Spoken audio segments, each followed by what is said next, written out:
Good morning, First Aid Friday. I've got Bob here today and we're going to be looking at that CPR, 3 little letters but standing for cardio, as in the heart, pulmonary, as in the lungs, and resuscitation. So 30,000 cardiac arrests happen every year in the UK out with hospitals. So would you know what to do if maybe your friend, your neighbour, your employee, your employer collapses and stops breathing? So let's have a look at CPR and giving you a few little tips, and I hope you never, ever, ever have to use it. So I'm going to get Bob here on the ground. Now, when we talk about first aid, we want to keep ourselves safe. So we look at the letters Dr. ABC. Dr. ABC. If you've done a first aid training course before, I'm sure you would have heard of these letters. So let's go through them. When you approach somebody, D is for danger, of course. Make sure it is safe to approach. If there was a fire, you're not going to go in. If there was chemicals all around them, you don't want to kneel in it. So make sure it's safe to approach. D is for danger. R is for response. You want to try and find out. Maybe they're having 40 winks. Who knows? But let's find out. R is for response. So we don't need to hit, kick, punch, bite, stab them. All we need to do is a gentle, Bob, can you hear me? Bob, can you hear me? So just a little bit of a shake and a shout into both ears and see if they wake up. But he's not. Now at this point, if you had somebody lying on the ground that's not responding to you, you probably do the automatic sort of common sense thing and shout for help! Because you want somebody to come and help you, right? Okay. Now, let's get on to the ABCs. Now, A stands for airway. But what about it? What are we actually going to be doing here? Lots of people say, check inside to see if the airway is blocked. Some people say that, make sure you take out their dentures if they've got any. It is none of that. Okay, this is what we're going to be doing. We have got hundreds of muscles in our body. One of the strongest muscles is our tongue. When somebody is unresponsive like this, all the muscles in their body collapse. It's what we call dead weight.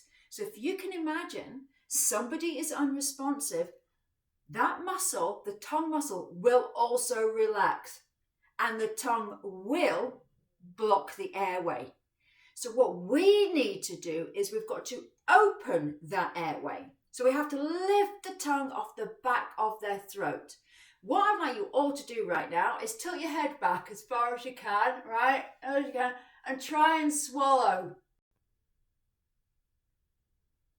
It's virtually impossible. Why? Because you've lifted that tongue off the airway, all right? So that's what we need to do. Basically, we need to open the road. So one hand on the forehead, 2 fingers under the chin. Just use 2 fingers. You don't want to use your whole hand because you're going to bash down and it's not good. So 2 fingers under their chin. We want to tilt the head and lift the chin. This is how we're going to win. Anyway, now that the airway's open, you have to keep it open while you check for B, which is breathing. All right, so let's get our ear down. I'm going to look up and down the tummy. Can I see? Can I hear? Can I feel it on my face? Is that person breathing? And I'm going to check for 10 seconds. 1, 2, 3, 4, 5, 6, 7, 7, 7, 8, 8.5, 9.5, 10. Not breathing. Now, if the person is not breathing, it is absolutely essential, of course, you get a phone, you call 999. You have to get emergency services on the way. If you're with other people, then of course they can call emergency services. You are now going to start CPR. So how are we going to do it? Right, so what we need to do is we need to position our hands in the correct place. And we want to use 2 hands. So put one hand in front as if you're just about to do some sort of fancy dance. Put the other hand on top and you want to squeeze that bottom hand.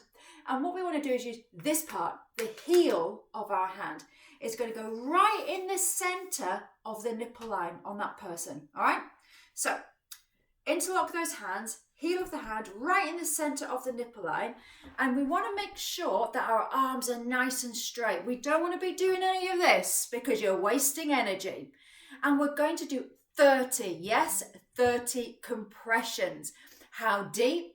About 2 to 3 inches, 4 to 5 centimeters, about a third of the person's body depth. So it is quite a bit. It has to be firm. It has to be, when we say quick, between 100 and 120 compressions a minute. I just like to talk, all right? Count in my head or sometimes out loud. So 30 compressions. Make sure those arms are nice and straight, and here we go. If you've got a teddy bear at home, you could practice, couldn't you? Anyway, right, so it's all right, Bob. 1 and 2 and 3 and 4 and 5 and 6 and 7 and 8, 9, 10, 11, 12, 13, 14, 15, 16, 17, 18, 19, 20, 21, 23, 24, 25, 26, 27, 28, 29, 30. After those 30 compressions, we want to replenish the oxygen. And this is when we give them 2 breaths, 2 rescue breaths. How do we get that oxygen in? Remember that feeling of the tongue blocking the airway? Yeah? You have to open up that airway again so you can get that oxygen in. So this is how we do it. Again, just tilt the head, lift the chin. This is how we're going to win. But you must make sure that you also pinch their nose so the oxygen doesn't escape. You have to get your mouth on their mouth and get a real good seal so the oxygen goes in. And this is how we do it. So, mouth away, and mouth away. And then we're going to go back to 30 compressions, and we're going to repeat 30 and 2, 30 and 2. This is what we're trained to do. Now, those 30 compressions, let's have a little bit look closer. So we mentioned about heel of the hand in the center of the nipple line, straight arms. Make sure that these shoulders are over your wrists, all right? Because if you are back even so slightly, trying to push down is virtually impossible. So there's a little way of thinking about it. If you've got a snotty nose, you've got a cold, yeah? The snot is going over the person, not on the person, because we're kind, all right? So 30 compressions again. Straight arms, shoulders over the wrists, and 1 and 2 and 3 and 4 and 5 and 6 and 7 and 8 and 9 and 10, 11 and 12 and 13, 14, 15, 16, 17, 18, 19, 20, 21, 22, 24, 25, 26, 27, 28, 29, 30. 2 breaths in. Remember, tilt the head and lift the chin. This is how we're going to win. Yeah, I know your kids will like it if you don't. Pinch that nose. 1, 2, and you would just repeat and keep going until emergency services arrive, okay? Now, what is it we're actually doing? The chance of a person starting to breathe with CPR alone is actually really quite small. So why do it then? What we are doing is buying time till an AED machine arrives or until emergency services arrive, okay? Now, so what we're doing is we're pushing the blood, which carries oxygen around the body. We are keeping all of those vital organs alive. That is what we're doing, and that's why it's so, so important. I'm going to leave you on one final little statistic. Every minute, 1 minute, without CPR and the use of an AED machine reduces the chance of survival by 10% every minute. Response time for an ambulance, category 1, non-breather. They aim for 8 minutes. Do the math, okay? So, I'm Sarah, and I am owner and trainer of First Aid at Work Aberdeen and Aberdeenshire in partnership with Mini First Aid Aberdeen. And if you are looking to do a first aid course at the moment, whether it's for work or whether it's just because you want to know what to do, follow the link in the comments there. And I've got a class coming up on the 1st of March. So I might see you there, and so might Bob. Oh, and by the way, people say, why do I wear lipstick? See?